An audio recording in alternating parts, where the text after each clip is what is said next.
YouTube channel Shri हरे नमः को like, share, subscribe करें। धन्यवाद। तो आज तुम्हारी बुद्धि सम्यक व्यवस्था हो चुकी है। सम्यक व्यवस्था मैंने जहां लगनी चाहिए वहां लग चुकी है, और जितनी दृढ़ता पूर्वक लगनी चाहिए उतनी दृढ़ता पूर्वक लग चुकी है। सम्यक व्यवस्था बुद्धिस्तवराज सत्तम। क्यों? बोले वासुदेव कथायाम ते यद जाता नैष्ठिकी रति। भगवान वासुदेव की कथा में आपकी निष्ठा से युक्त रति हो चुकी है, इसलिए दावे के साथ कह रहा हूं सम्यक व्यवस्थिता बुद्धिस्तवराज सत्तम। तब आपको किसी साधन और इधर उधर के पथ में भटकने की आवश्यकता नहीं है, यही पर्याप्त है आपको श्याम सुंदर से मिलाने के लिए। तो 7 दिन कथा सुनाई श्री सुखदेव जी ने श्री परीक्षित जी को। 7वें दिन परीक्षित जी की क्या स्थिति बनी? बलिहारी डर डार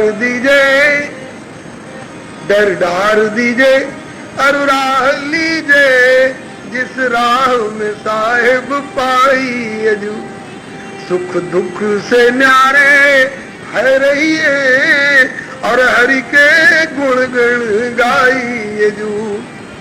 मरने जीने सो काम नहीं, जब चैतन्य सो चित्त लाई अजू। जहां मर के जाना है बलि, वहां जीते ही क्यों नहीं जाइए जू। सिद्धोस्मि अनुगृहीतोस्मि भवता करुणात्मना, सारितो यच्च में भगवान अनादि निधनो हरि। ये स्थिति प्राप्त हो गई है। 7वें दिन श्री सुखदेव जी कथा सुनाकर विदा हुए, और तक्षक आया। प्रसंग आप सुनेंगे 12वें स्कंद में। श्री हरे नमः। तक्षक आया, दंशन किया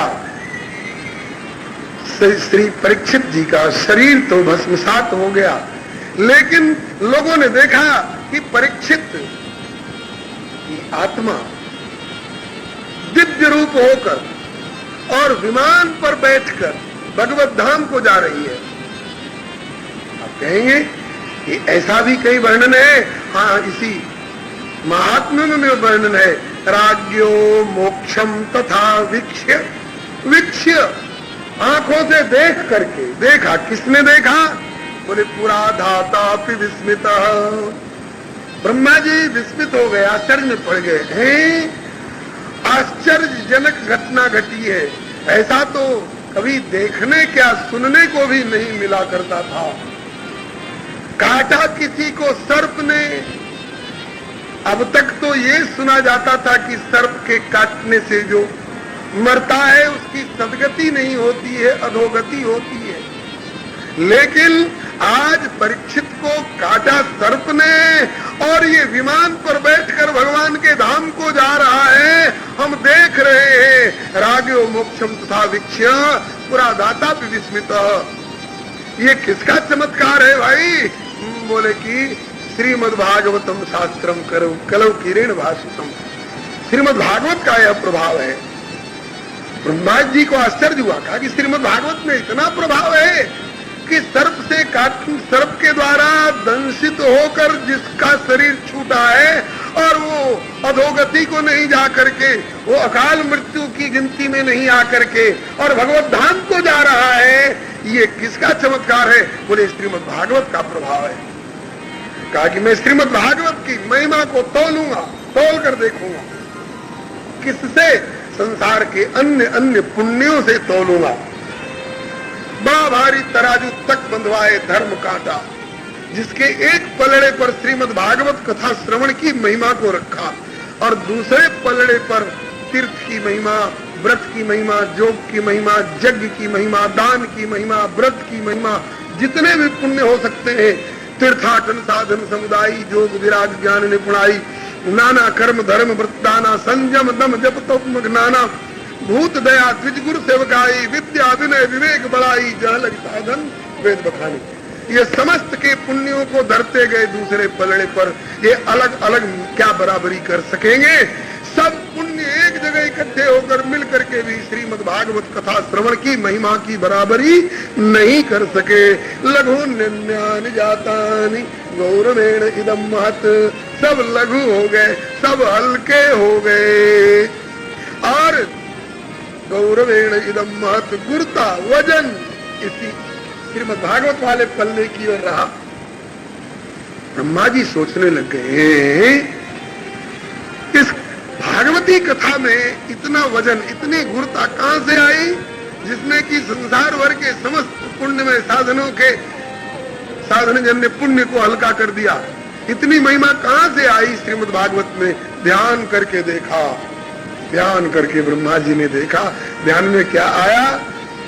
प्रभास क्षेत्र में बैठे हुए भगवान श्याम सुंदर उद्धव जी की जिज्ञासा का समाधान कर रहे हैं। एकादश स्कंद में प्रसंग आएगा और सब तरह का समाधान प्राप्त करने के बाद उद्धव जी पूछते हैं कि प्रभु, इस धरा धाम को छोड़कर अपने भगवत धाम को जा रहे हो? हाँ उद्धव, जा रहा हूं। कहा कि प्रभु, अब तक तो आप भक्तों को सहारा देते रहे, अब धाम चले जाओगे, इसके बाद आगे जो लोग भक्त लोग होंगे कलिकाल में, उन लोगों को रास्ता कौन दिखाएगा? उन लोगों को प्रकाश कौन देगा? उन लोगों को सहारा कौन देगा? उन कलिकाल वाले भक्तों को कौन संभालेगा? हाँ, भगवान ने कहा, हाँ उद्धव ठीक कहते हो, यह भी विचारनीय बात है, अभी कर देता हूं उपाय, बहुत बड़ा सहारा दे रहा हूं। अंतर्मुख हुए और फिर आगे देखते रहना हमारी ओर। उद्धव देखते रहे। क्या देखा? एक बड़ा भारी तेज निकला भगवान श्री कृष्ण के श्री अंग से और श्रीमद् भागवत में समा गया। ये देखा उद्धव ने। फिर प्रभु ने आंख खोलकर पूछा, उद्धव, हाँ प्रभु, कुछ देखे? हाँ प्रभु। क्या देखे? बोले आप में से एक तेज निकला है और श्रीमद् भागवत में समा गया। बोले इसका मतलब समझे? कहा कि मतलब आप समझा दो प्रभु। तब भगवान ने कहा कि मैंने अपना सारा तेज श्रीमद् भागवत में रख दिया और अब जब मैं इस रूप से अपने धाम जाऊंगा तो इस रूप से, श्रीमद् भागवत के रूप से जगत को आलोक मिलता रहेगा। मुझ में और श्रीमद् भागवत में अंतर मत समझना। स्वकीयम यद्भवेत् तेजः तच्च भागवते दुधात्, तेने हम वाङ्मयी मूर्ति प्रत्यक्षा वर्तते हरे। इसीलिए ये श्रीमद् भागवत जी भगवान का वाक्य में श्री विग्रह स्वरूप ही माने जाते हैं। अब आगे वर्णन करते हैं इनकी कथा। किसने सुनी, क्यों सुनी, उनको क्या लाभ हुआ, किन किन को लाभ हुआ। बताते हैं कि एक बार देव ऋषि नारद जी ने श्रीमद् भागवत की कथा सुनी, 7 दिन में सुनी, कलाया बंधवा करके सुनी, सप्ताह कथा के नियम से सुनी। किससे सुनी? बोले श्री सनकादिक कुमारों से सुनी। अब ये एक बड़े आश्चर्य की सी बात सुनने को मिल गई श्री शौनक जी को। बोले कि ठहरिए ठहरिए भगवान, ये तो बड़ी आश्चर्य की बात आप सुना रहे हैं।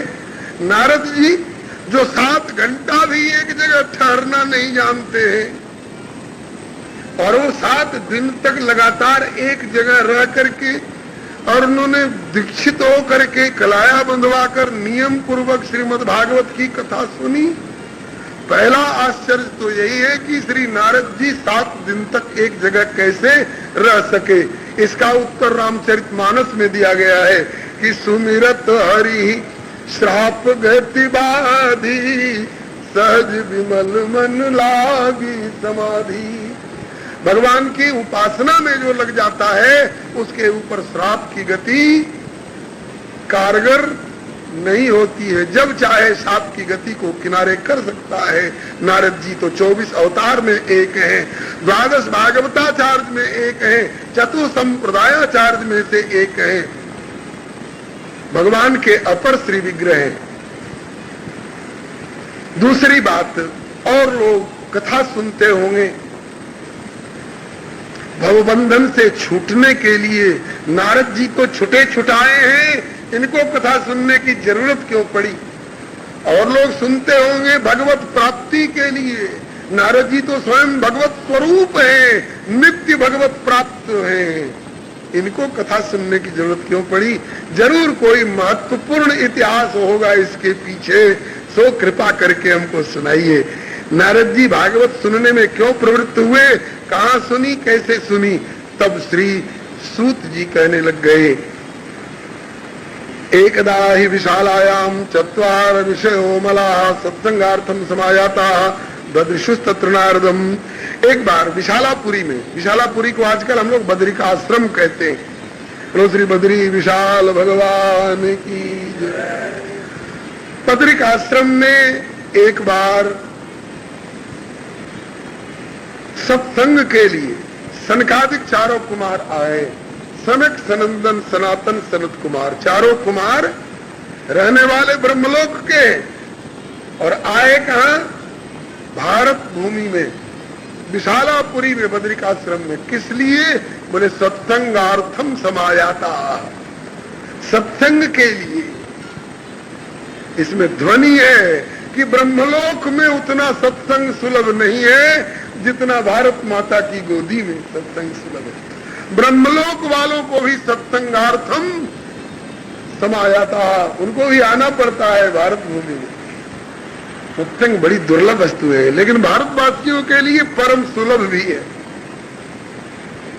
बाबा श्री सुंदरदास जी ने एक सवैया में कहा है, तात मिले अरु मात मिले, सुत भ्रात मिले युवती सुखदाई, राज मिले गजबाज मिले, सब साज मिले मन वांछित पाई। यह लोक मिले सुरलोक मिले, विधि लोक मिले वैकुंठ जाई, सुंदर साज सबई मिले पर दुर्लभ संत समागम भाई। लेकिन यह दुर्लभ सत्संग भारतवर्ष में सुलभ है, तभी तो सनकादिक कुमार ब्रह्मलोक छोड़ करके और भारत भूमि में विशालापुरी में सत्संगार्थम समायाता, सत्संग के लिए आए। और किसको देखा? बोले ददृशुस्तत्र नारदम, नारद जी को देखा। नारद जी की हालत उस समय क्या थी? लगता था कि नारद जी का सर्वनाश हो गया है, एकदम बेचैन बेचैन, हर बड़ी तेजी में कहीं चले जा रहे थे। तब इस स्थिति में नारद जी को देखकर सनकादिक जी ने रोका, टोका, नारद आज क्या हो गया तुमको? कथम ब्रह्मन दीन मुख, ये दीनहीन की तरह उतरा हुआ चेहरा क्यों है तुम्हारा? कथम ब्रह्मन दीन मुख कुतश्चिंता तुरो भवान, वैराग्य मेवा भयम, वैराग्य मेवा भयम। और तुम्हारे जैसे परम वैराग्यवान महानुभाव आज ये चिंता के शिकार कैसे हो गए? चिंता तो चिता से बढ़कर है, चिंता तो चिता से बढ़कर है, घुन के समान लग जाती है।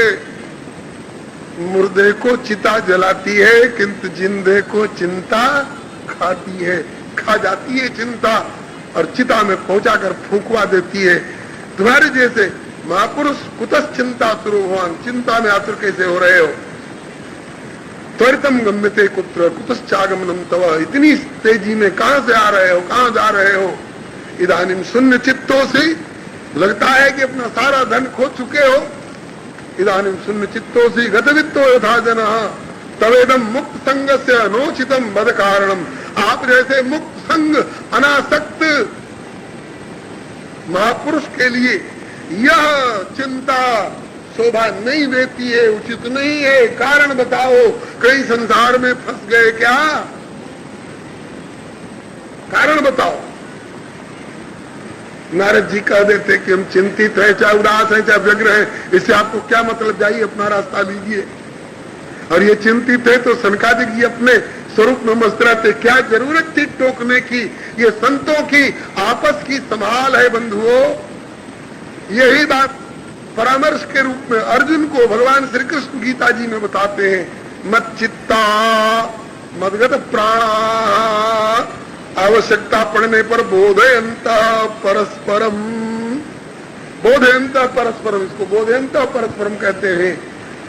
बोधयंता परस्परम कथयंतश्च माम नित्यम तुष्यन्ति च रमन्ति च। हम कहीं फिसल रहे हो, आप हमको सहारा दे दीजिए, हमारे पड़ोस में खड़े हैं तो आप फिसल रहे हो, हम आपको सहारा देकर के गिरने से बचा लें। आज लगा सनकादिक जी को कि मेरा छोटा भैया नारद, ये सब ब्रह्मा जी से ही प्रकट, श्रीमद् भागवत कल्प में ब्रह्मा जी से प्रकट है। सनकादिक जी पहले प्रकट हुए हैं, नारद जी बाद में प्रकट हुए हैं।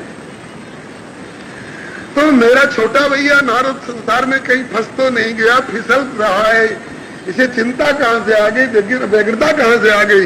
इसलिए संभाल की दृष्टि से श्री सनकादिक जी ने कहा कि तवेदम मुक्त संगस्य नोचितम बद कारणम, तुम्हारे जैसे मुक्त संग महापुरुष को, अनासक्त महापुरुष को ये उदासी, ये चिंता शोभा नहीं देती है। कारण बताओ नारद, कारण बताओ, भाई फंस गए क्या संसार में, कहीं उलझ गए क्या?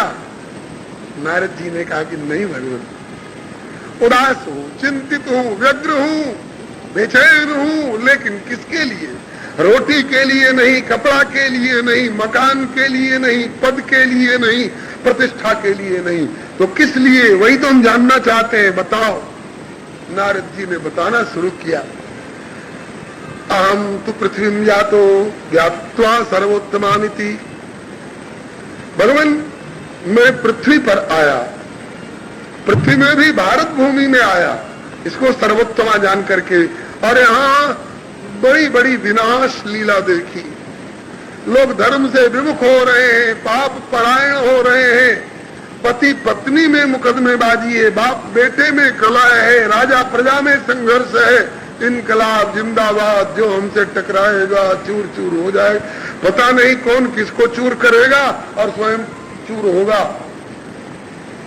बहुत सारी बातें कलयुग के उपद्रव इसमें वर्णन है, उनका वर्णन करने की आवश्यकता क्या है? आज आप प्रत्यक्ष अपनी आंखों से देखते हैं, खास करके अखबार जब सामने आता है तो दुनिया भर में कलिकाल का क्या नंगा नाच हो रहा है सामने आती है बातें।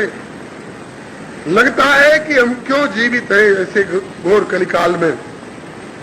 अस्पृश्या अनावलोक्या अयम शेष भार करी धरा, ये शेष भार करी धरा अस्पृश्या हो गई है, अनावलोक्या हो गई है, इसकी तरफ देखने की इच्छा नहीं होती है, इसको छूने की इच्छा नहीं होती है, लेकिन क्या करे, धरती पर रहना पड़ रहा है प्रारब्ध के बंधन में पड़ करके।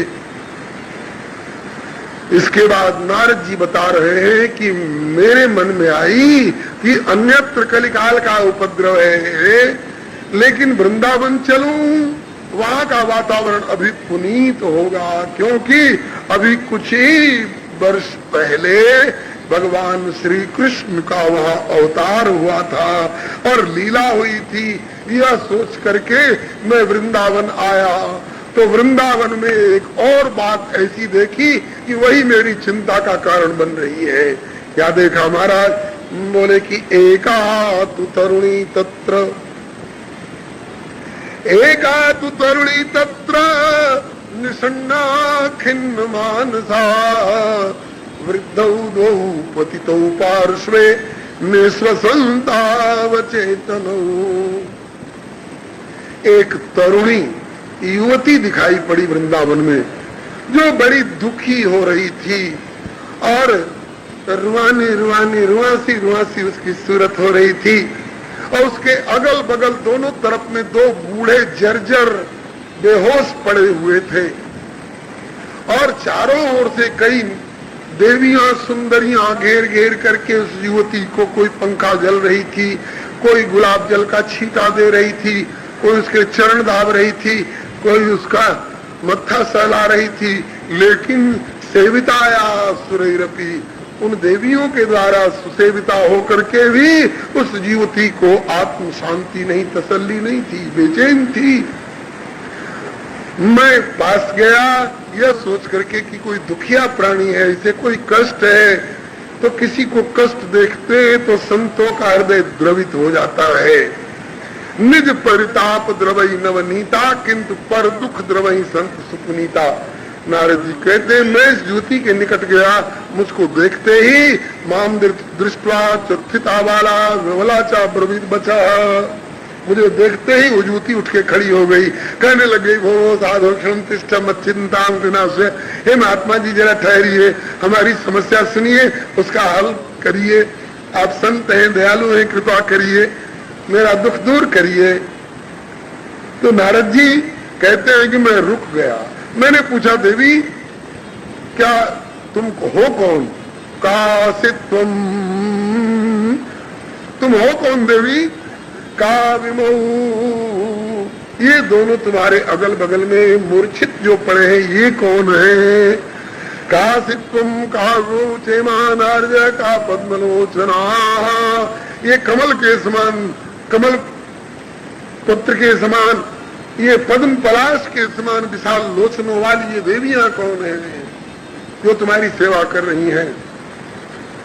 और तुम्हें क्या कष्ट है सुनाओ, मुझे कोई जल्दी नहीं, मुझे किसी कार्यक्रम में जाने का समय निर्धारित नहीं है, मैं ठहरूंगा, अच्छी तरह तुम्हारा दुखड़ा सुनूंगा और जहां तक बनेगा तुम्हारा दुख दूर करके ही आगे बढ़ूंगा। पर उपकार बचन मन काया, संत सहज स्वभाव खगराया, जहां तक बनेगा आपका दुख दूर करके ही जाऊंगा। अब उस देवी ने अपना परिचय बताना शुरू किया। अहम भक्तिर्दिख्याता इमौ में तनयौ मतौ, महाराज मैं भक्ति नाम से विख्यात हूं, मेरा नाम भक्ति देवी है, और ये दोनों मेरे अगल बगल जो बूढ़े मूर्छित पड़े हैं ये मेरे पुत्र हैं महाराज। इनका शुभ नाम बोले ज्ञान वैराग्य नामानो। कहा कि इनकी ऐसी स्थिति क्यों? बोले काल योगे न जर्जर, काल योग से जर्जर हो रहे हैं। आप रहने वाली कहां की हो?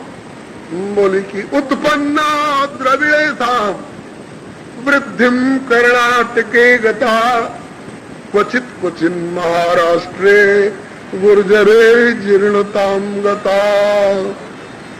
भगवान मैं द्रविड़ देश में उत्पन्न हुई, कर्नाटक में विकास को प्राप्त हुई, महाराष्ट्र में भी मेरा आदर हुआ, मैं बढ़ी, किंतु गुर्जरे जीर्णताम गता, गुजरात में पहुंचते पहुंचते मैं जीर्णता को प्राप्त हो गई, लगा कि बुढ़ापा घेर लेगी। इतना ही नहीं, तत्र घोर कलेर जोगात पाखंडी खंडितांग का, ऐसा लगा कि गुजरात के पाखंडी लोग मेरे हाथ पांव तोड़ डालेंगे, मेरी गर्दन मरोड़ डालेंगे। भाई कोई गुजरात के निवासी बैठे हो तो बुरा न मानेंगे। आज के गुजरात की बात नहीं कही जा रही है, अब तो गुजरात भक्त हो गया है, लेकिन पहले गुजरात पाखंडी था। मैं नहीं कह रहा हूं, भगवती भक्ति महारानी कह रही है, तत्र घोर कलेर जोगात पाखंडी खंडितांग का। पाखंड किसको कहते हैं जी? जो श्रुति सम्मत धर्म है उसको तो त्याग देते हैं, और जो धर्म नहीं है उसी को धर्म कह करके प्रतिपादन करने लग जाते हैं। इसका नाम है पाखंड। पाखंड की परिभाषा मानस में दी गई है, श्रुति सम्मत हरि भगति पथ संयुक्त विरति विवेक, ते न चलहि नर मोह वसु कल्पहि पंथ अनेक। तो गुजरात के पाखंडियों ने ऐसा लगा कि हमारे अंग भंग कर डालेंगे, गर्दन मरोड़ देंगे, हाथ पांव तोड़ डालेंगे। अब तो गुजरात भक्त हो गया है भाई। कब से? जब से श्री नरसिंह मेहता जी का प्रादुर्भाव हुआ। भक्तमाल भक्ति जगत का इतिहास ग्रंथ है, उसमें वर्णन है, जगत विदित नरसिंह भगत जिन गुज्जर धर पावन करी। नरसिंह भगत जगत विदित हो गए, जिनने गुजरात की धरा को पावन कर दिया, पवित्र कर दिया। क्या गुजरात की धरा अपवित्र थी? बोले हाँ, वहां के पाखंडियों के कारण गुजरात की धरा अपवित्र थी। कैसी थी? बोले कि महासमारत लोग भक्ति लवलेस न जाने, माला मुद्रा देखता सुखी निंदा ठाने, ऐसे कुल उत्पन्न भय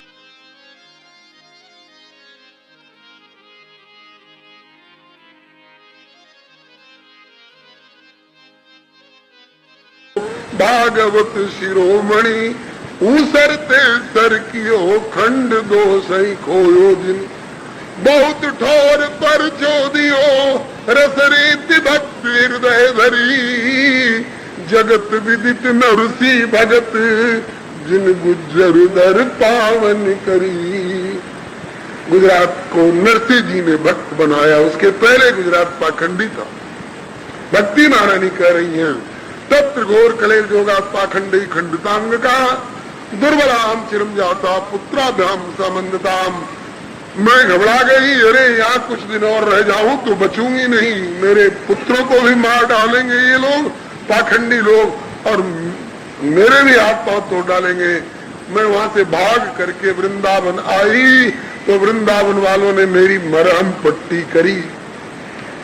कथा के द्वारा, कीर्तन के द्वारा, पूजा के द्वारा, पाठ के द्वारा, जप के द्वारा वृंदावन में मेरी खुराक मिली। और उससे क्या हुआ कि बोले वृंदावनम पुनः प्राप्य नवीन स्वरूपिणी, नवीना जैसी पुनः मैं लगने लग गई हूं। बोले तुम्हारे दोनों पुत्र हैं, इनका कोई उपचार करने वाला नहीं मिला। बोले अत्रे मऊ ग्राहका भावात न जराम अपि मुंचत। वृंदावन में भक्ति का आदर तो है, लेकिन ज्ञान और वैराग्य के लिए कहते हैं कि न ज्ञानम न च वैराग्यम प्राय श्रेयो भवेद्या। हमें न कर्म मिश्रा की जरूरत है, न ज्ञान मिश्रा की जरूरत है। फिर कहते हैं कि ज्ञान कर्माद्यनावृतम आनुकूल्येन कृष्णानुशीलनम भक्तिरुत्तमा। तो ये वृंदावन वाले भक्ति का आदर करना खूब जानते, लेकिन ज्ञान वैराग्य का आदर नहीं करते। इसलिए इन दोनों बेचारों की, मेरे पुत्रों की खुराक नहीं मिल रही है, इसलिए न जरा न इनकी बुढ़ापा दूर हो रही है, न कमजोरी दूर हो रही है, न मूर्छा दूर हो रही है। हे देव, हे नारद जी, मुझे अपना अब कोई दुख नहीं है। दुखी हूं तो इन दोनों पुत्रों के दुख से दुखी हूं। ततो बोध है, इनको आप जगाइए, इनको होश में लाइए, कम से कम चलने फिरने लायक तो हो जाए, उठ के बैठ तो सके। तब श्री नारद जी ने कहा कि देवी दुखी मत करो चित्त को, तू हरि प्रिया सदा की हो। त्वं तु भक्ति प्रिया तस्य सततम प्राण तो अधिका, त्वयाहु तत्व भगवान जाति नीच गृहेश्वपि। देवी दुखी मत करो चित्त को, तू हरि प्रिया सदा की हो। होता धन्य वही जिस पर भी तेरी दृष्टि कृपा की हो।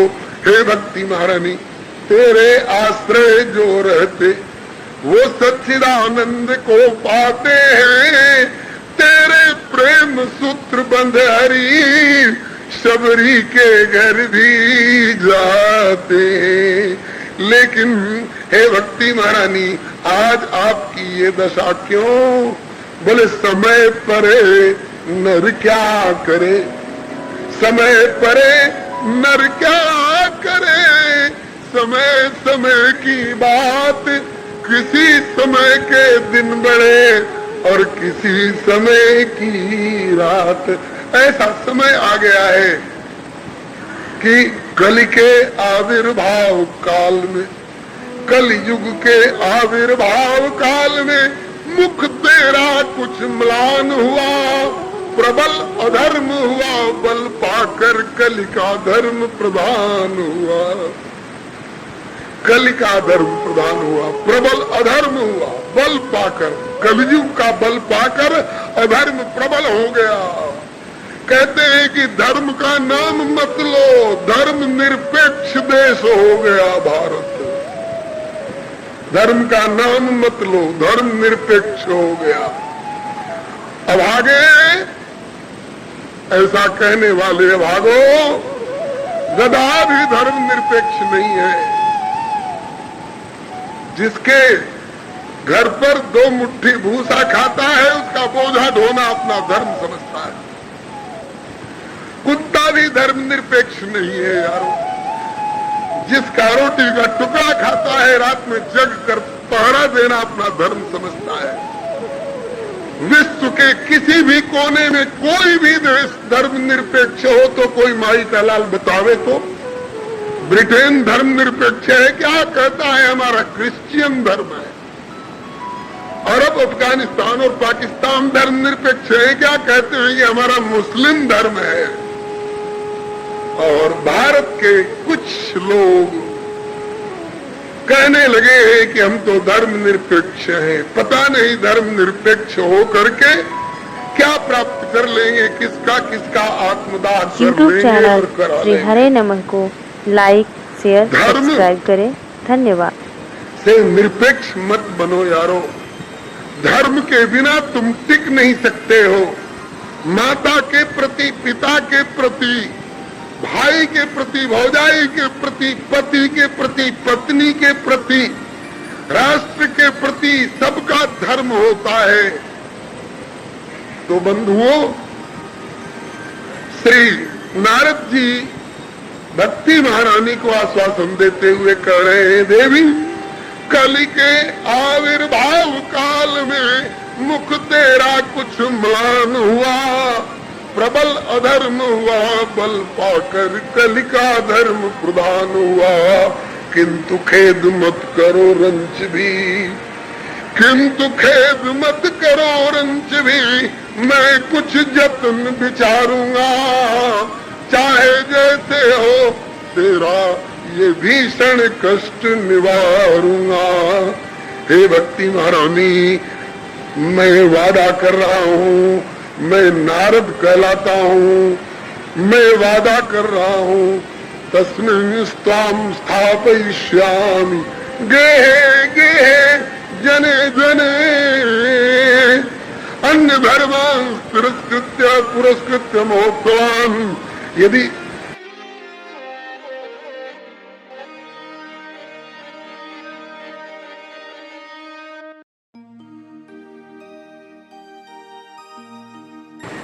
ऐसा नहीं कर सके तो भक्ति महारानी ने एक जिज्ञासा भरी दृष्टि डाली। नारद जी क्या कह रहे हो? बोले ये कह रहा हूँ कि घर घर तेरी करूं प्रतिष्ठा, रहे तुम्हें अब त्रास नहीं।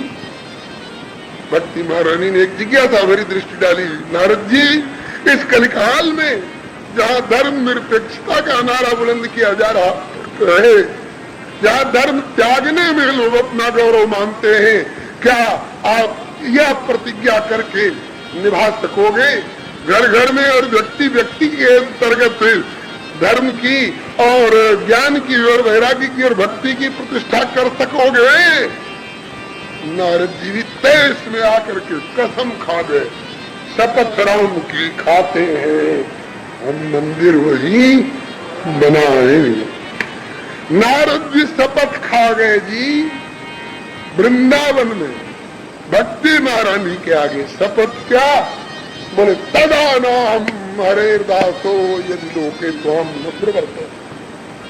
बोले कि घर घर तेरी करूं प्रतिष्ठा, रहे तुम्हें अब त्रास नहीं, और जो न करूं ऐसा तो मैं श्री हरि का सच्चा दास नहीं। जो न करूं ऐसा तो मैं श्री हरि का सच्चा दास नहीं। इसके बाद नारद जी कहते हैं कि मैंने उस ज्ञान और वैराग्य को जगाने के लिए पूरी कोशिश की। कैसे कैसे? बोले कि पहले तो कराग्रेण विमर्दयन् हाथों से सहला सहला करके, दबा दबा करके जगाने की कोशिश की, हिला डुला कर जगाने की कोशिश की। उनके कान के पास मुखम संयोज्य करणते शब्दमुच्चै समुच्चरण ज्ञान प्रबुद्धताम शीघ्र रे वैराग्य प्रबुद्धताम। अरे ज्ञान, अरे वैराग्य, होश में आओ, संज्ञा धारण करो, उठो। लेकिन कोई परिणाम नहीं निकला। इसके बाद वेद वेदांत घोषैश्च, सोचा कि अब यंत्र मंत्र का प्रयोग करे। वेद वेदांत घोषैश्च, नहीं जगे। तब गीता पाठे मुहु मुहु, तब थोड़ी सी चेतना आई। बोलो गीता मैया की जय। गीता के पाठ से चेतना आई और कथंचित चोत्थित बला नेत्रैरनवलोकन्तो दृम्भन्तो सालसाओ। आंखें खुल तो नहीं रही हैं और उवासी पर उवासी आ रही है। जैसे तैसे उठ के बैठे। कैसे? जैसे 48 दिन के मियादी बुखार से उठा हुआ। आज ही बुखार ने छोड़ा है 48 दिन के बाद। तो 48 दिन के मियादी बुखार से उठा हुआ रोगी जैसे जैसे तैसे उठ के बैठे और कमजोरी के मारे फिर चक्कर आ जाए, ऐसे ही पुनः स्वाप परायण, फिर दोनों वैसे ही निद्रा परायण हो गए। नारद जी को चिंता हुई, अब क्या करूं? कसम तो खा गए, शपथ राम की खाते हैं हम मंदिर वहीं बनाएंगे, लेकिन हमारी युक्ति कारगर नहीं हो रही। अब क्या करें? कहीं नारद का वचन रद्द तो नहीं हो जाएगा, जिनका नाम है नारद। नारद शब्द का कई तरह से अर्थ करते हैं गुरुजन। संस्कृत वांग्मय के अनुसार नारम ज्ञानम ददाति इति नारदः, नारम अज्ञानम च तम नारम अज्ञानम दौद्यति खंडयति इति नारदः, ज्ञान दानेन अज्ञानम खंडयति इति नारदः। और आजकल की लोक भाषा कहलाने वाली हिंदी के अनुसार नारद, ये वृंदावन वाले गुरुदेव पूज्य चरण श्री भट्टमाली जी कहते थे, नारद, जिनकी बात को भगवान भी रद्द नहीं कर सके, वो नारद। और श्री वृंदावन वाले पूज्य चरण श्री वैष्णव दास जी अर्थ करते थे ब्रज भाषा के अनुसार। ब्रज भाषा में नार कहते हैं गर्दन को, कंठ को, और ब्रजभाषा में नार कहते हैं बांस की उस नली को जिसमें दवा भरकर बीमार जानवरों को जबरदस्ती दी जाती है, पिलाई जाती है। तो इसका अर्थ करते थे। नारद इनका नाम क्यों पड़ा? बोले जो जीव प्रारब्धवश भगवत कृपा से शरीर तो मानव का प्राप्त कर चुके हैं, लेकिन स्वभाव से जानवर की तरह हो रहे हैं। भवरोग से ग्रसित होने पर भी परम हितैषिणी औषधि राम रसायन पीना पसंद नहीं करते हैं। तो नारद जी अपनी वीणा रूपी नार में, बांस की नली में राम रसायन भर करके और उनके कानों के माध्यम से उनके गर्दन में देते हैं, उड़ेलते हैं। नारे कंठे नारम ददाति इति नारदा। लोग कहते हैं कि साहब इतनी बढ़िया बात बताई, आपके गले के नीचे उतरी कि नहीं उतरी? पर साहब हमारे गले के नीचे तो नहीं उतरी। कहा कि तुम औरों के प्रयास से उतरे चाहे न उतरे, लेकिन नारद जी जिसके गले में राम रसायन उतारना चाहेंगे वो उतार करके ही छोड़ेंगे, तो कल्याण करके ही छोड़ेंगे। इसलिए इनका नारद नाम है। और आज नारद के सारे प्रयत्न निष्फल होते दिखाई पड़ रहे हैं। नारद जी घबरा गए और घबरा कर क्या किए? बोले कि भगवान की शरण गोविंदम स्मारयामास भार्गव, चिंतयन्निति गोविंदम स्मारयामास भार्गव। गोविंद का स्मरण किया। हे गोविंद, तुम्हारे भरोसे मैंने प्रतिज्ञा कर ली और अब सारा प्रयत्न निष्फल दिख रहा है। आज आज नारद का वचन रद्द होने जा रहा है। गोविंद लाज रखो।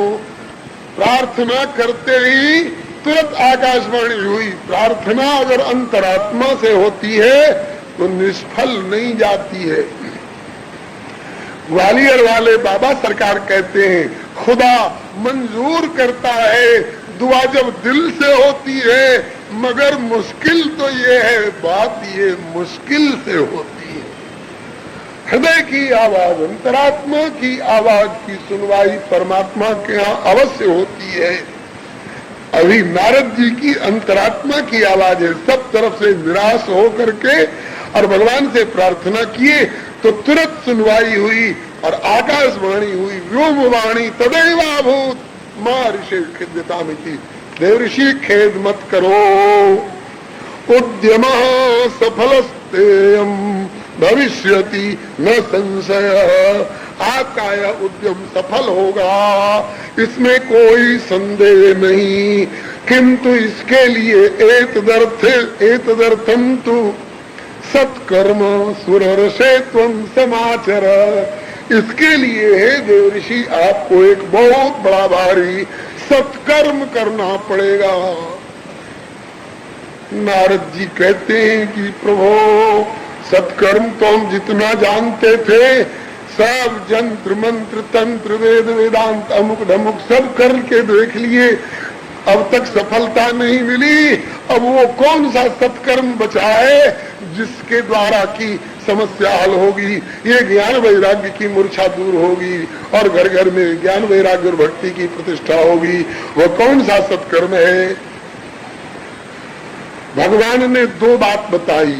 एक तो ये कि अब तक आपको सफलता क्यों नहीं मिली, इसका एक कारण है। अब तक आपको अपने जंत्र मंत्र तंत्र अपनी योग्यता का भरोसा था, इसलिए अब तक सफलता नहीं मिली। और अब सफलता इसलिए मिलेगी कि अब आप अपनी योग्यता का भरोसा तो छोड़ करके और गोविंद की कृपा का भरोसा कर लिए। जो गोविंद का भरोसा करेगा उसको सफलता अवश्य मिलेगी। जो अपने साधन और योग्यता का भरोसा करेगा उससे सफलता दूर रहती है। अब सफलता इसलिए मिलेगी कि तुमने गोविंदम स्मरयामास, गोविंद का स्मरण किया। दूसरे सफलता एक और सूत्र के कारण मिलेगी। वह क्या है? बोले कि आप जो कुछ करने जा रहे हो इसमें आपका व्यक्तिगत स्वार्थ इतना भी नहीं है। शुद्ध लोकोपकार की दृष्टि से आप ये करना चाह रहे हैं तो परहित बस जिनके मन माई, तिनका जग दुर्लभ कछुनाई। एक तो परोपकार लोकोपकार की दृष्टि से आप प्रयत्नशील हैं इसलिए भी सफलता मिलेगी, और दूसरे अब आपने गोविंद का भरोसा कर लिया इसलिए सफलता मिल करके रहेगी। इसके लिए सत्कर्म करो। अब जिज्ञासा हुई नारद जी को कि वह सत्कर्म कौन सा है। पुनः आकाशवाणी हुई तत्ते कर्मा हृदास्यन्ति साधव साधुभूषण। साधु समाज में भी शिरोमणि माने जाने वाले सर्वमान्य संत कोई ऐसे मिल जाएंगे, संत विशुद्ध मिले पुनित राम सुकृपा विलोक जई। पहले के प्रसंग को याद करिए। नारद जी ये सब क्यों बता रहे हैं? इसलिए कि सनकादिक जी ने पूछा है कि क्यों बेचैन हो। तब नारद जी इसकी कैफियत में बता रहे हैं, बेचैन हूं लेकिन रोटी कपड़ा और मकान के लिए नहीं, पद और प्रतिष्ठा के लिए नहीं, बल्कि भक्ति ज्ञान और वैराग्य की तुष्टि पुष्टि और प्रतिष्ठा और एतत् क्रिया द्वारा जगत के कल्याण की दिशा में चिंतित हूं। बलिहारी बलिहारी वही सनकादिक जी जो एक बार फटकार चुके थे। तवेदम मुक्त संग से अनोचितम बद कारणम। तुम्हारे जैसे मुक्त संग महापुरुष के लिए यह उदासी, यह चिंता, यह व्यग्रता, उचित नहीं है नारद, शोभा नहीं देती। और वही सनकादिक जी को जब मालूम हुआ कि ये लोकोपकार के लिए और भक्ति ज्ञान वैराग्य की तुष्टि पुष्टि प्रतिष्ठा और तत्क्रिया द्वारा जगत कल्याण के लिए चिंतित है, तो वही श्री सनकादिक जी अब बड़ाई करने लग गए। अब अनुचित नहीं कह रहे हैं इस चिंता को, कहते हैं कि नारद, ओ नारद धन्योसी विरक्ता नाम शिरोमणि। बहुत लोग कहते हैं कि अरे विरक्त बाबा जी हो, तुम लोगों को इस सबसे क्या जरूरत है, महात्माओं को राजनीति में पढ़ने की क्या जरूरत है। बोले तुम राजनीति में पढ़ करके रामनामा ओढ़ने वालों पर गोली चलाते रहो, तुम राजनीति में पढ़ करके श्री राम नाम सत्य है कह करके मुर्दा ढोने वालों को हथकड़ी पहराते रहो, तो तुम राजनीति वालों को अधिकार है धर्म में दखल देने का, और ये धर्म पालन करने वाले कराने वाले इन संतों को कोई अधिकार नहीं है जो तुम्हारी उस अंधी राजनीति को सलाह दे।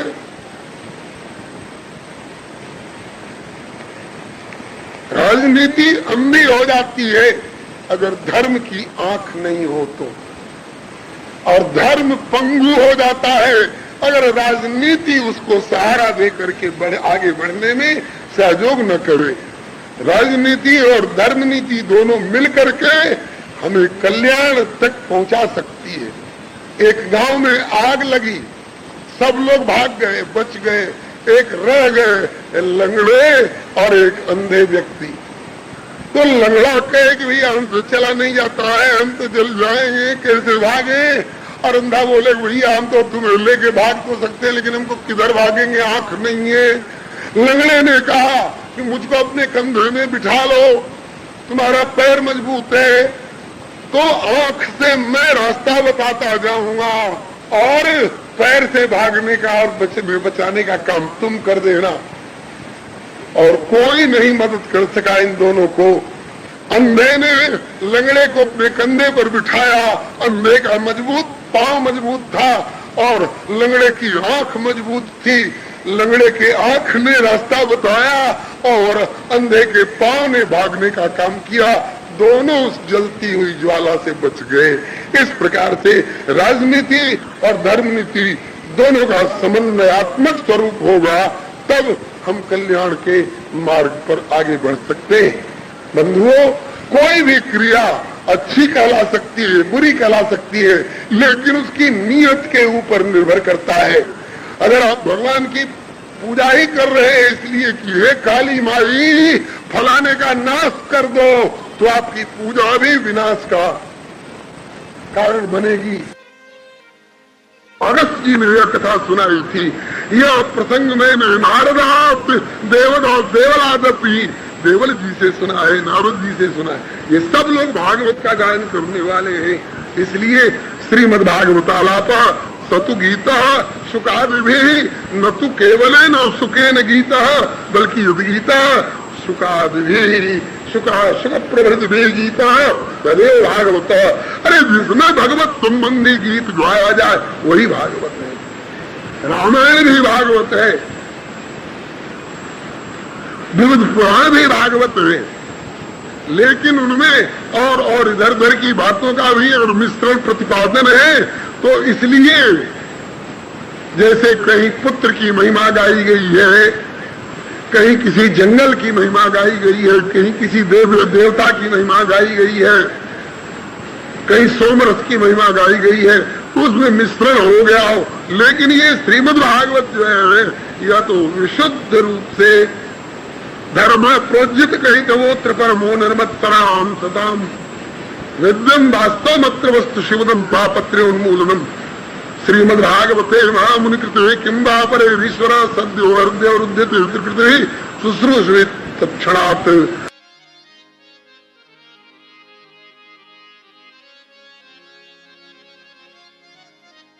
तो विशुद्ध रूप में केवल भगवती गीत जहां गाया जा रहा हो वही भागवत है। और सतगीत शुकादि प्राप्त समय पूरा हो चुका, 5:30 बज रहे।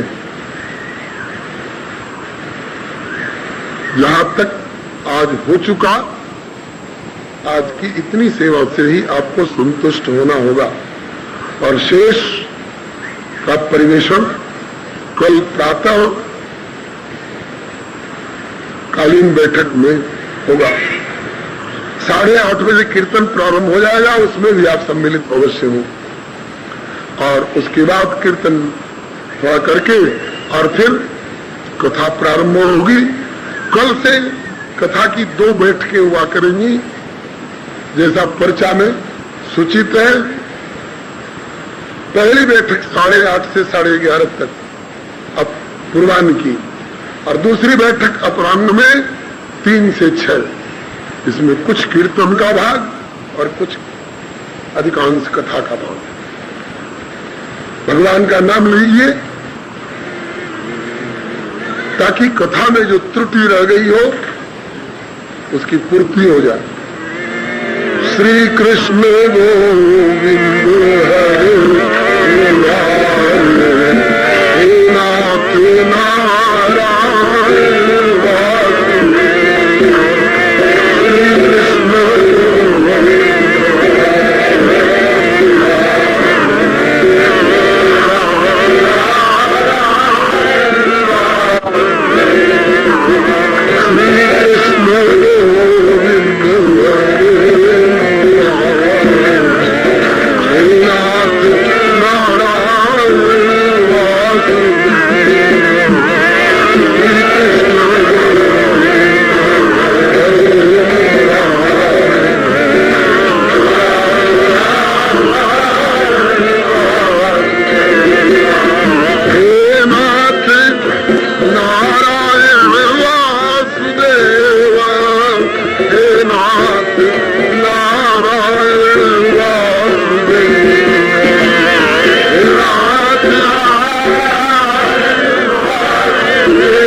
भक्तवत्सल भगवान की, श्री भक्ति महारानी की। ओम जय जगदीश्वर स्वामी जय जगदीश्वर। भक्त जनों के संकट आस जनों के संकट चंद्र।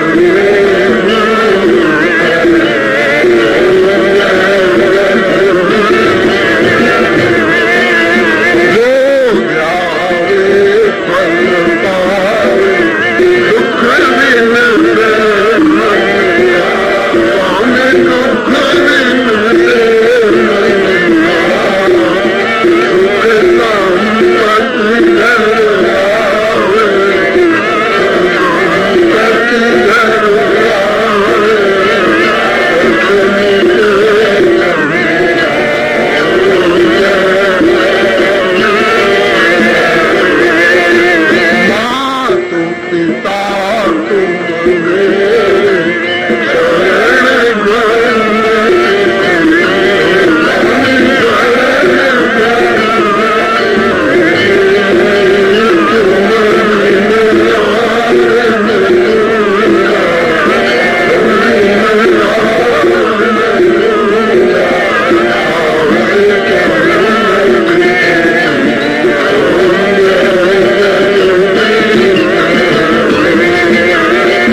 नाथ की जय, वृंदावन बिहारी लाल की जय, श्री वैकुंठनाथ की जय, श्री प्रहलाद पति की जय, श्री गौरी शंकर भगवान की जय, श्री हनुमंत लाल की जय, समस्त परिकर श्रीमद् भागवत महापुराण की जय, श्री वेद व्यास भगवान की जय, श्री सुखदेव जी महाराज की जय, श्री परीक्षित जी महाराज की जय, श्री सूत जी सोनकादिक जी महाराज की जय, श्री मैत्रेय जी श्री विदुर जी महाराज की जय, श्री शुक तीर्थ की जय, श्री गंगा मैया की जय, श्री बद्री विशाल भगवान की जय, श्री वरिष्ठ जगत गुरु श्री शंकराचार्य भगवान की जय, श्री सनातन धर्म की जय, श्री गौ माता की जय, श्री भारत माता की जय, श्री राम जन्मभूमि की जय, श्री कृष्ण जन्म स्थान की जय, श्री कृष्ण जन्म स्थान की जय, श्री काशी विश्वनाथ की जय, श्री सर्व संत विष्णु भगवान की जय।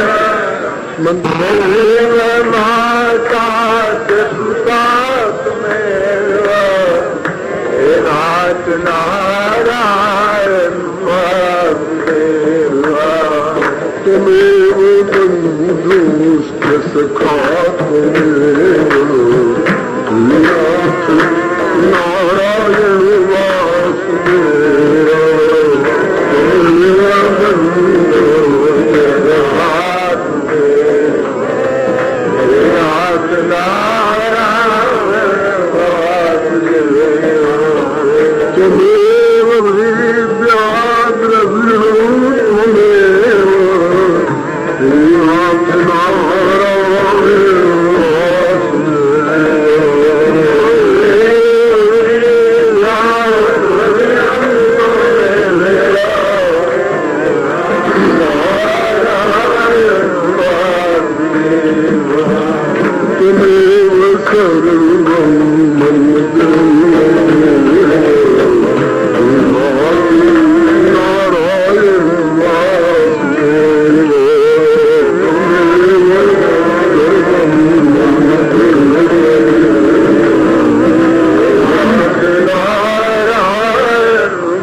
धन्यवाद।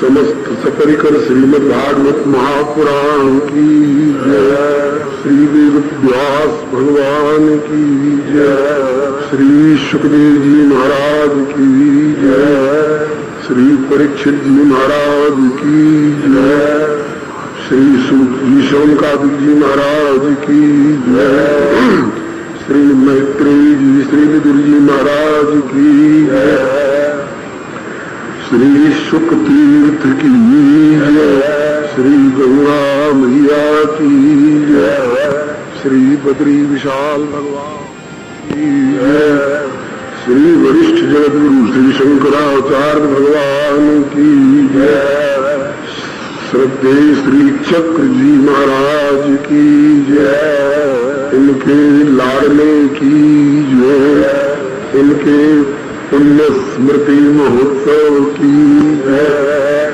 श्री सर्व संत वैष्णव भगवान की जय। श्री हरिशरणं नमः। श्री हरिगुरु वैष्णव चरण कमलेभ्यो नमः। ओम नमः परमहंसास्वादित चरण कमल चिन्मकरंदाय भक्त जनमानस निवासाय श्रीरामचंद्राय विश्व सर्व विसर्गादिनवलक्षण लक्षितम् श्रीकृष्णाख्यं परम धाम जगद्धाम नमामि। वागीशायस्य वदने लक्ष्मीर्यस्य च वक्षसि यस्यास्ते हृदये संवित्तं नृसिंहं। श्रीरामं राम भक्तिं च राम भक्तांस्तथा गुरून् वाक्काय मनसा प्रेम्णा प्रणमामि पुनः पुनः। कान्ते सितामृषतनिर्विशारदन्दिर्यत्रैको विलसितामस्ताङ्गशोभाम् श्रीवृन्दावने कृतया मनगाङ्गसंगम् श्रीराधामुकुन्दीवनं तदहं नमामि। श्रीकृष्णं नारायणं वन्दे श्रीकृष्णं वन्दे विजप्रियं श्रीकृष्णं द्वैपायनं वन्दे श्रीकृष्णं वन्दे तथासुतम्।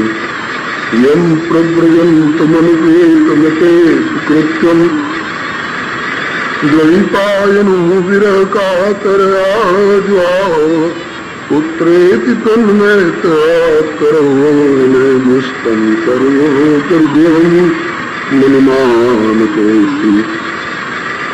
यस्वानुभावमखिलश्रुतिसारमेकम् अध्यात्मदीपमतितीर्षतां तमोन्धं संसारिणां करुणयापुराणं तं व्याससूनुमुपयामि गुरुं मुनीनां तं व्याससूनुमुपयामि गुरुं मुनीनाम्। प्रहलाद नारद पराशर पुंडरीको व्यासाम्बरीशकशौनकभीष्मदाहुलान् रुक्माङ्गदार्जुनवसिष्ठविभीषणादीन् पुण्यानि मां परं भागवतां नमामि। भवानी शङ्करो वन्दे श्रद्धा विश्वासरूपिणो याभ्यां ददामि पश्यन्ति सिद्धा स्वान्तस्थमीश्वरम्। वन्दे योगमयं नित्यं गुरुं शङ्कररूपिणं युमाश्रितो युवक्रोपिचन्द्र सर्वत्र वन्द्यते। श्रीसीतारामगुणग्रामपुण्यारण्यविहारिणौ वन्दे विशुद्धविज्ञानं कवीश्वरकपीश्वरौ। अतुलितबलधामं शैलावदेयं दनुजवनकृशानं ज्ञानिनामग्रगण्यम् सकलगुणनिधानं वानराणामधीशं रघुपतिभक्तं वातजातं नमामि। कूजन्तं राम रामेति मधुरं मधुराक्षरं नारय्य कविताशाखां वन्दे वाल्मीकिकोकिलं। नारायणं नमस्कृत्य नरं चैव नरोत्तमम् देवीं सरस्वतीं व्यासं ततो जयमुदीरये। जय भक्त भक्ति भगवंत गुरु चतुर्नाम बप्येति इनके पदवंदन की विनाशे। श्री गिरिजापति गिरिजा गणेश शेष शारद श्रुति व्यास वाल्मीकि पद पंकज नित ध्यान में द्वादश भागवताचार्य चतुः संप्रदायाचार्य शंकर आचार्य जी को सपरिकर मनाओ में तुलसी कबीर सूर नामा प्रिया दास मीरा श्री नानक चैतन्य जी को अनुगत राहों में दीजे दर्शन मिल मोई मनव चक्रम चलते तो परिकर स हरि हरेश भरी भरी जय जय गुरुदेव। विश्वामित्र के प्रतीक राम तारक प्रदाता श्री चरित्रवन बिहारी की जय जय गुरुदेव भक्तमाल के स्वरूप सानुकूल सर्वभाग सुधा सर्व सुखारी की जय जय गुरुदेव वासुदेव श्री जमुना उत्कटयाद संत सेवा व्रतधारी की जय जय गुरुदेव फलाहारी राम लीलावृति आचार्य व्यास सर्व संत रूपधारी के बोलिए प्रेम से श्री राम कृष्ण भगवान की जय श्री अयोध्या नाथ की जय श्री वृंदावन बिहारी लाल की जय श्री वैकुंठ नाथ की जय श्री प्रहलाद पति की जय श्री गौरी शंकर भगवान की जय राम रसिया श्री हनुमंत लाल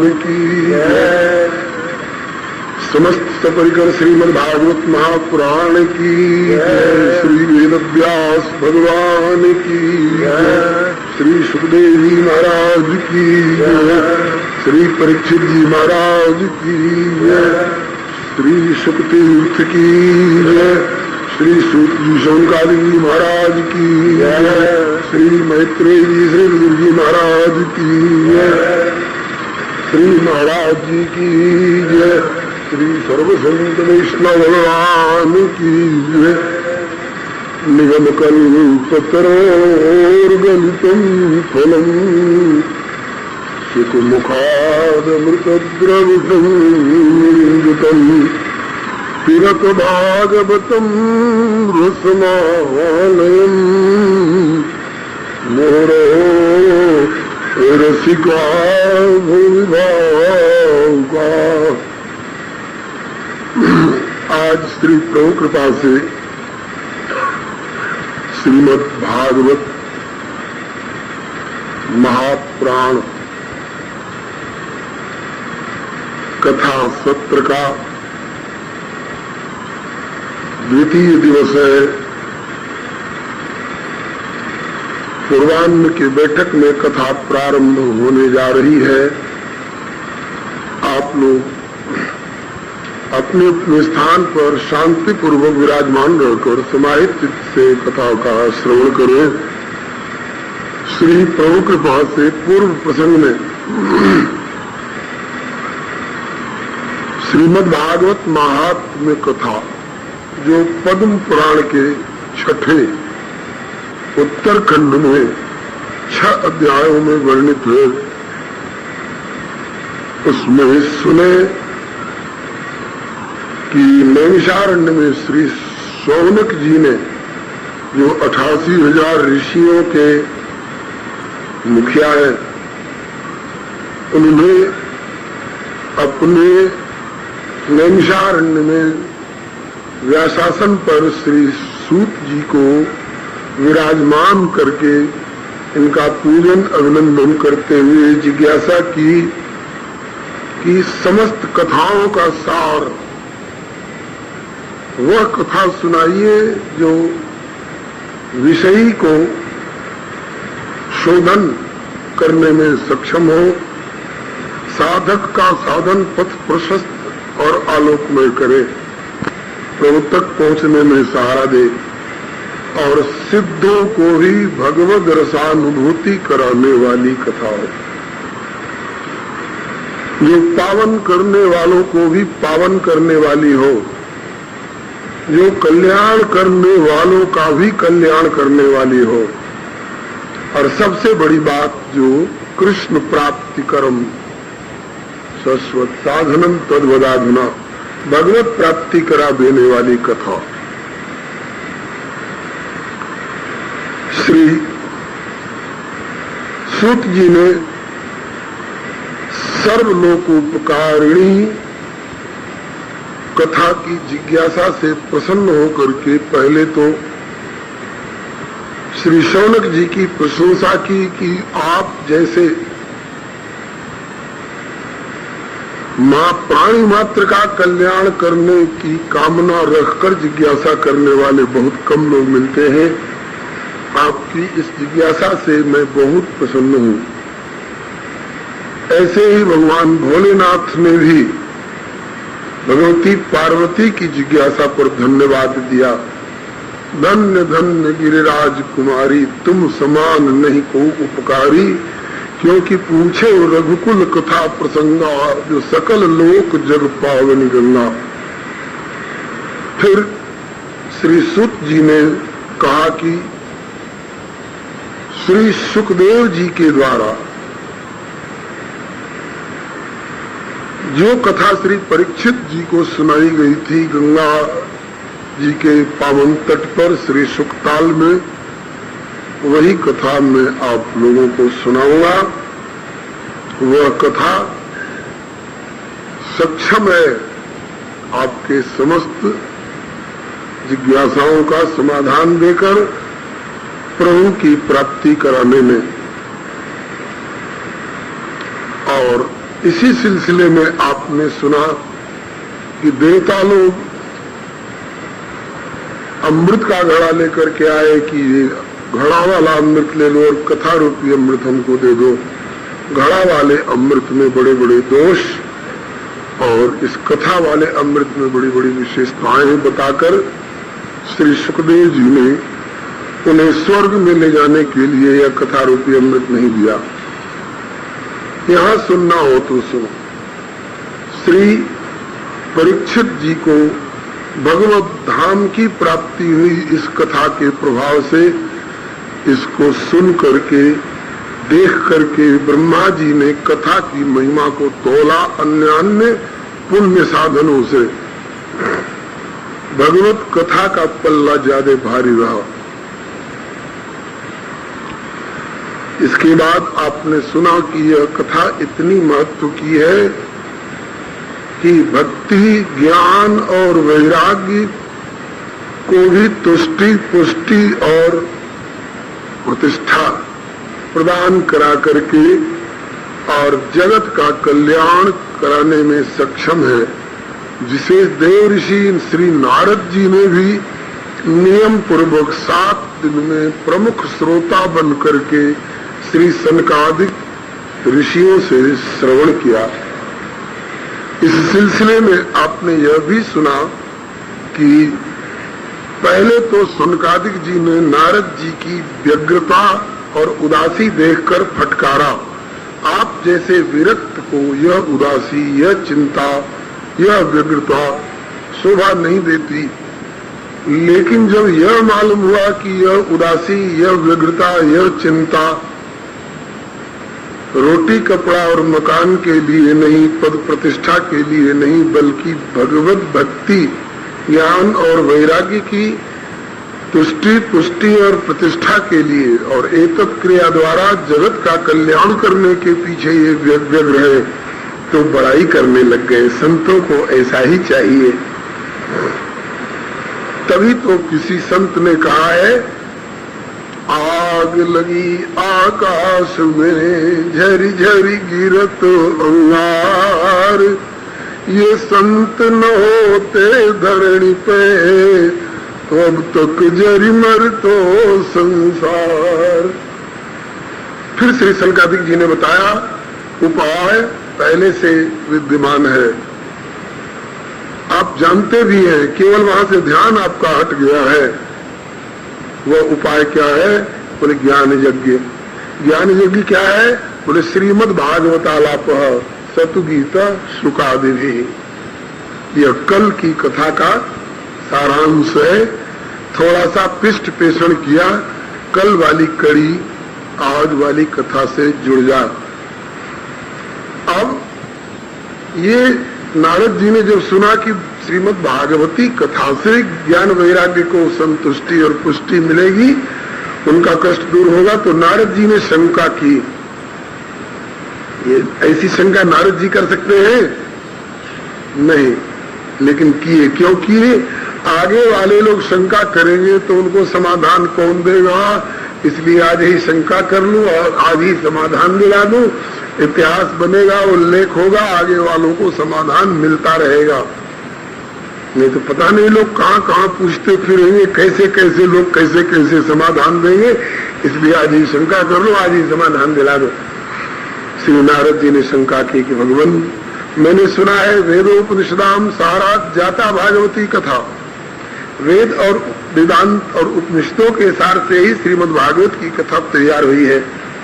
मैंने वेद मंत्रों का, वेदांत सूत्रों का, उपनिषदों का प्रयोग करके देखा और ज्ञान वैराग्य को तुष्टि पुष्टि नहीं मिली, तो उसी वेद वेदांत और उपनिषद में से निकली हुई इस कथा से कैसे काम चलेगा भगवान।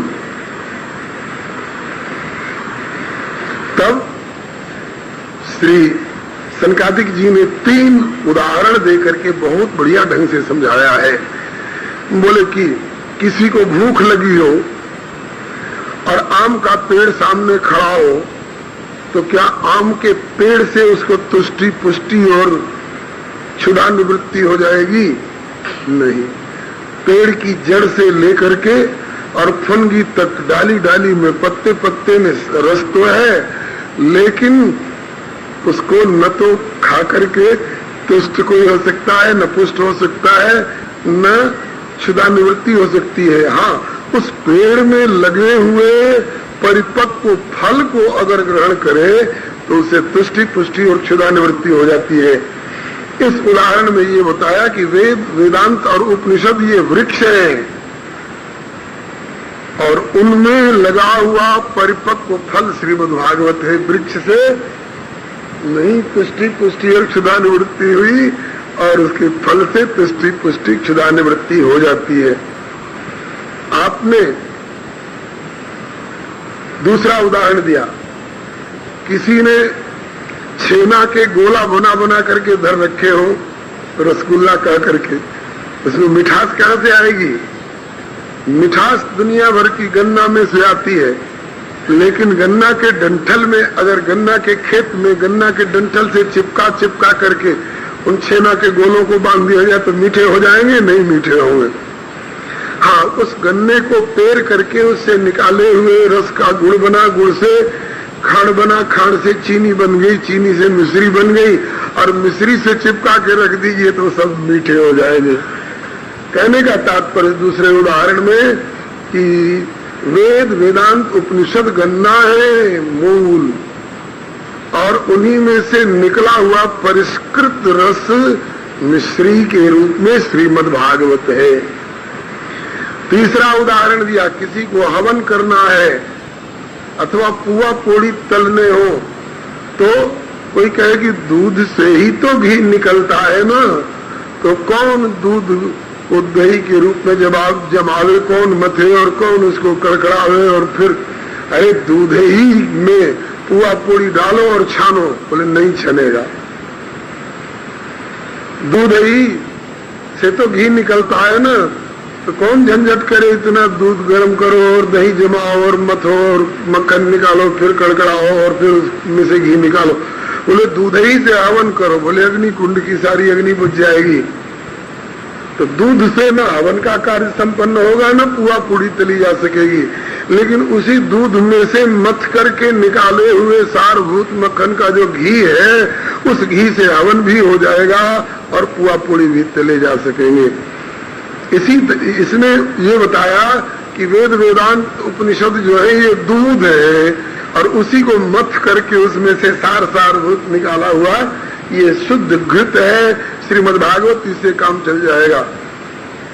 श्री सनकादिक जी ने बताया कि नारद जी यही श्रीमद् भागवत का उपदेश आपने वेद व्यास जी को किया था, जब वेदों के 4 भाग करके वेदांत ब्रह्म सूत्रों की रचना करके और 17 पुराणों का प्रणयन करके, महाभारत जैसा दिव्य इतिहास ग्रंथ का प्रणयन करके भी वेद व्यास जी को आत्म शांति नहीं मिल रही थी।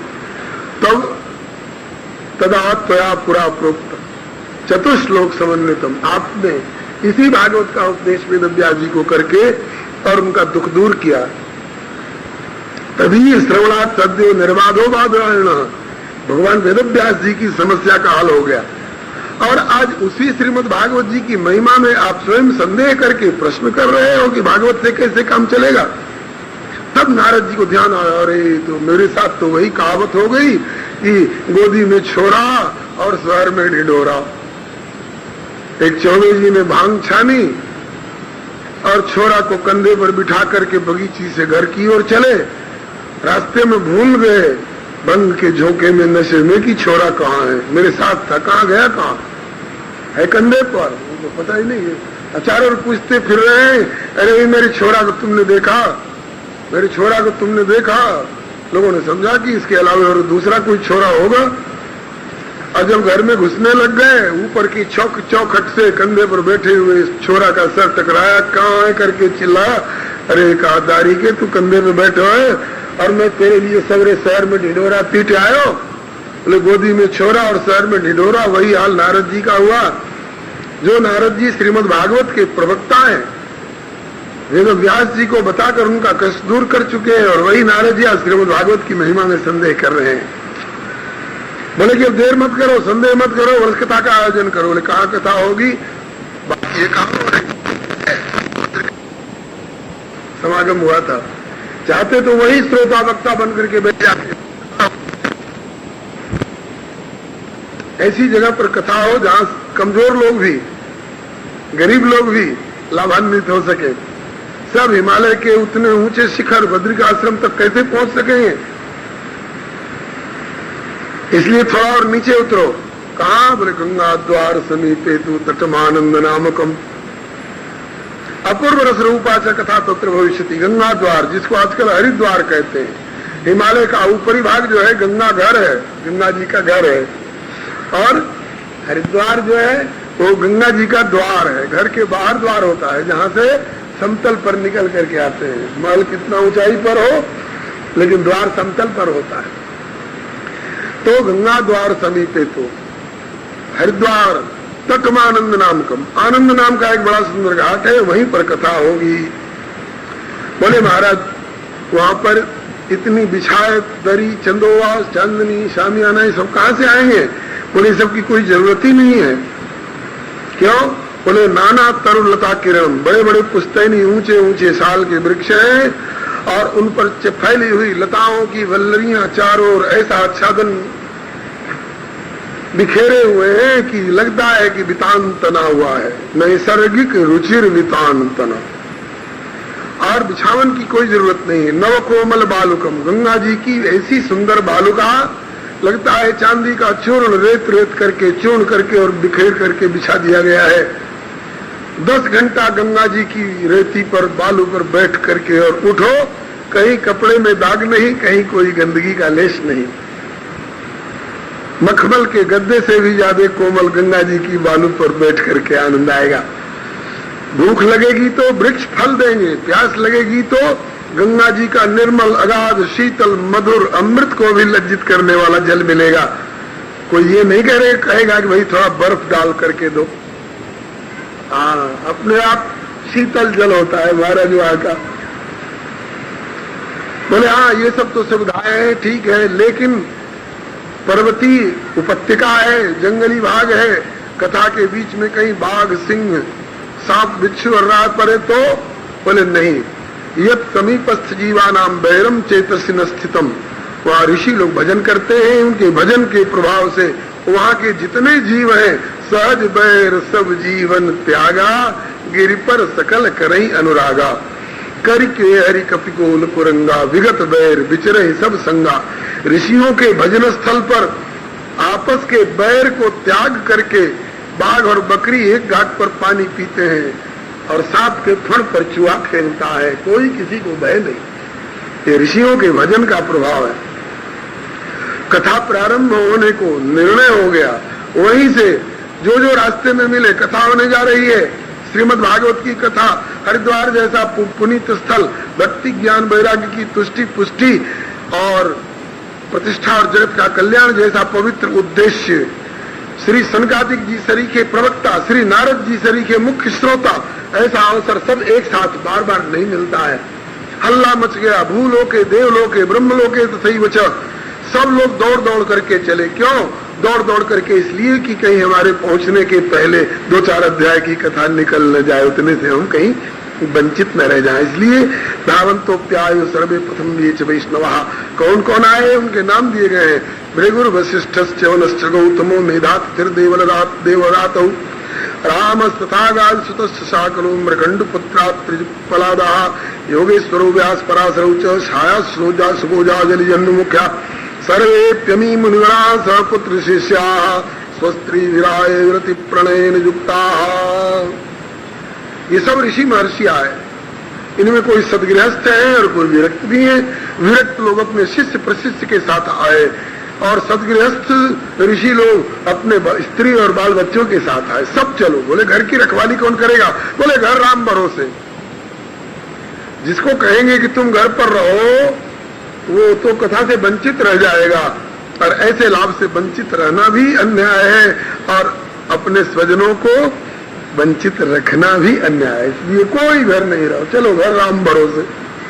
राम भरोसे छोड़ के चल पड़े और सबको यथा योग्य स्थान मिला। जैसे यहाँ पर एक तरफ में संत बैठे हैं, एक तरफ में ये सहायक लोग बैठे हैं, एक तरफ में देवी देवता लोग बैठे, एक तरफ में भाई लोग, एक तरफ में माताएं बहनें बैठी हैं। ऐसे सबको यथा योग्य स्थान मिला और कथा प्रारंभ हुई। कुछ लोग विमान में बैठे थे, खबर मिली क्या? बोले कथा हो रही। बोले खबर तो मिली है, लेकिन हमारे यहाँ न्योता अभी नहीं आया व्यक्तिगत रूप से, तो हम बिना बुलाए कहीं नहीं जाते। नारद जी ने भृगु जी को भेजा, जाके कह दो ये अकड़ मकड़ में यहाँ बैठे रहने से कुछ हाथ लगने वाला नहीं है, मौका निकल जाएगा। सदा न फूले तोरई सदा न सावन होए, सदा न सावन होए संत जन सदा ने आवे। इसलिए यहाँ बैठे बैठे अकड़ मकड़ मत दिखाओ, चलो चलो। अगर ये हो कि हमको बुलवा आवे तो लो मैं आया हूँ। नारद का भेजा, मैं आया हूँ। गुरुत्वा तत्र नायातान भृगु संबोधिचान है। भृगु जी उनको संबोधन कर करके चलिए मैं आया हूँ बुलवा लेकर के। अब एक नारद बैठ गए मुख्य श्रोता बन करके, कहाँ कहाँ घूम घूम करके वो न्योता देते फिरेंगे। मैं नारद का भाई हूँ, मैं नारद की तरफ से न्योता देने आया हूँ। न्योता ही चाहिए तो लो मैं आया हूँ बुलाने के लिए। गुरुत्वा तत्र नायातान भृगु संबोधिचान है।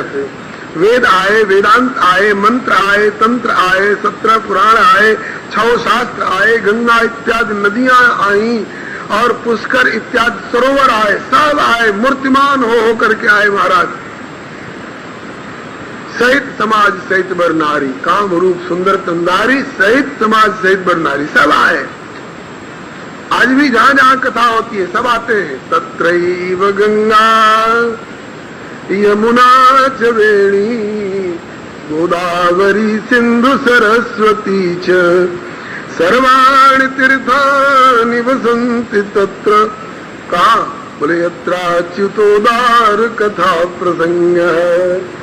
इसी श्लोक का भाव श्री सूरदास जी सूर सागर में स्कंद के प्रारंभिक भाग में बार बार कहते हैं, हरि हरि हरि हरि सुमिरण करो, हरि चरणारविंद उर्धरो, हरि की कथा होती है जहाँ बोले गंगाऊ चली आवे तो, जमुना सिंधु सरस्वती आवे, गोदावरी विलंब न लावे, सर्व तीर्थ को वासो कहाँ बोले सूर हरि कथा होते हैं जहाँ।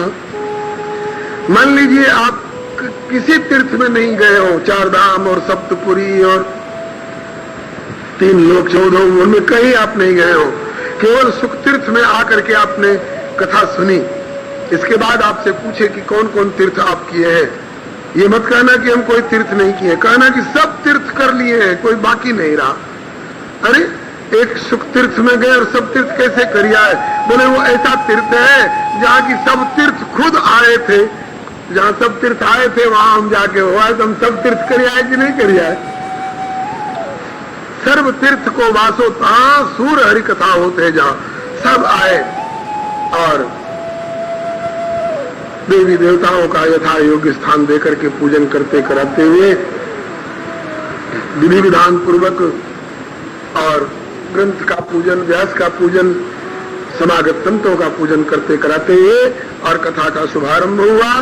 श्री सनकादिक जी कहने लग गए अतते वर्णिते स्माभिर्महिमा सुख शास्त्र श्रवण मात्र मुक्ति करतले स्थिता। अब हम आप लोगों को सुख शास्त्र से जो पुण्य उपलब्ध होता है, जो इसका फल प्राप्त होता है, वो क्या है? बोले जिनके श्रवण मात्र से मुक्ति करते मुक्ति हथेली में आ जाती है, मुट्ठी में आ जाती है, वह कथा सुना रहा हूं, आप लोग सुनिए। केवल मुक्ति ही मिलेगी? बोले नहीं नहीं, सदा सेव्या श्रीमद् भागवती कथा यस्या श्रवण मात्रेण हरिश्चित्तम समाश्रयेत। हृदय में आकर के साक्षात हरि भगवान गिरफ्तार हो जाते हैं, खदेड़ने पर भी नहीं जाते। कथा के जो रसिक श्रोता होते हैं, औरों के यहाँ बुलाने पर भी नहीं आते होंगे, और भगवत कथा के रसिक श्रोताओं के हृदय में से भगवान निकालने पर भी नहीं जाते। हाँ, सुना है कि कभी नारद जी ने ब्रज में जाकर के देखा कि कोई गोपी खूब बढ़िया आसन लगा करके और कुछ साधन कर रही है। कहा कि किस लिए कर रही है? भगवान को हृदय में बिठाने के लिए। कहा कि नहीं, ऐसा बैठा हुआ है कि घर का कामकाज नहीं करने देता है, उसको निकालने के लिए हम प्रयास कर रहे हैं। किसी तरह से घड़ी आध घड़ी के लिए निकल जाए तो हम अपना घर का कुछ रसोई पानी का धंधा कर ले, फिर आगे बैठ जाए, कोई बात नहीं। तो यस्या श्रवण मात्रेण हरिश्चित्तम समाश्रयेत, भगवान हृदय में आकर गिरफ्तार हो जाते हैं। ये साधन ही नहीं है, कथा साधन ही नहीं है, कथा साध्य है जी, साध्य है। जीवन मुक्त जो ब्रह्म पर चरित सुनई तज ध्यान, जे हरि कथा न करे रति तिनके ही भाषा। इस प्रकार से श्री सनकादिक जी ने श्रीमद् भागवत की बड़ी महिमा कही। कहते हैं कि जिसके यहाँ श्रीमद् भागवत की कथा नित्य होती है, भगवान वहां चक्कर लगाया करते हैं। श्लोकार्थ भी अगर कहीं होता है चर्चा श्रीमद् भागवत की, तो वहां भगवान विराजमान रहते हैं। तो अगर तीर्थ रूप है, किसी को कथा कहने की क्षमता न हो, पाठ करने की क्षमता नहीं, तो श्रीमद् भागवत की पोथी ही घर में रखे और केवल धूप आरती किया करे तो भी भगवान वहां विराजमान। श्रीमद् भागवत